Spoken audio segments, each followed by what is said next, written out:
supports major uptick in veterans care after passage of toxic exposure law. Biden signed a law a year ago that opened benefits eligibility for up to 3.5 million post 9/11 veterans, and for those who served during the Vietnam and Cold War eras. Washington veterans care in the United States set all-time records in fiscal year 2023, shattering the agency's performance in previous years, in large part because of an expansion of benefits under the Biden administration.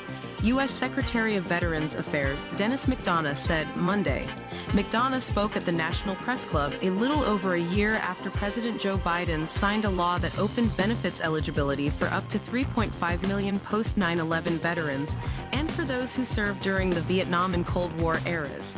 The Sergeant First Class Heath Robinson Honoring Our Promise to Address Comprehensive Toxics Act, or the PACT Act, provides that roughly 24 chronic conditions and illnesses are presumed to be caused by breathing toxins from open burn pits or exposure to other hazards, including Agent Orange and radiation. Since President Biden took office, VA has delivered more care and more benefits to more veterans than ever before. When it comes to the benefits veterans have earned and deserve, we're processing their claims faster than ever, McDonough said at the luncheon in downtown Washington, D.C., screening veterans for effects of toxic exposure under the new law.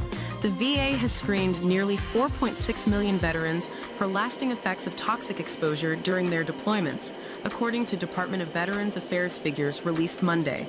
At the one-year anniversary of enacting the law, Biden said more than $1.85 billion in PACT Act-related benefits had reached veterans and families.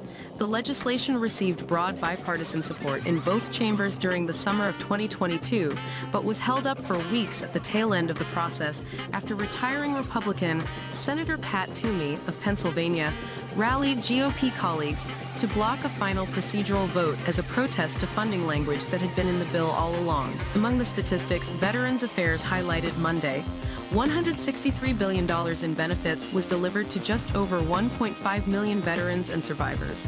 $150 billion of the total went toward compensation and pension payments. Veterans submitted 2.4 million claims, up 39% from 2022. Just over 1.9 million claims were processed for veterans and survivors, up 15.9% over the previous record. 116 million healthcare appointments were made, surpassing the last record by 3 million. Roughly 1 million calls, texts, and chats were received by the Veterans Crisis Line, up 15.1% from a previous record for the hotline. Emergency care was provided for 33,542 acute suicidal crises at no cost under a new program started in January. McDonough credited the increased usage and services to upgraded digital tools, including telehealth options and an overhauled va.gov, which now serves as the digital front door for all services VA offers vets. As a result, vets' trust in VA has grown strong. Again, it's not 100%, but it's stronger, he said. According to the agency's survey measuring trust in the VA, 78.9% of veterans expressed current VA-wide trust in the third quarter of 2023, down 0.4% since last quarter's survey.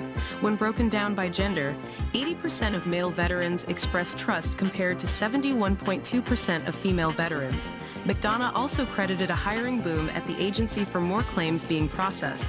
This has been a year of hiring at record pace while retaining our record staff, and by the way, not retaining our not excellent staff, he said.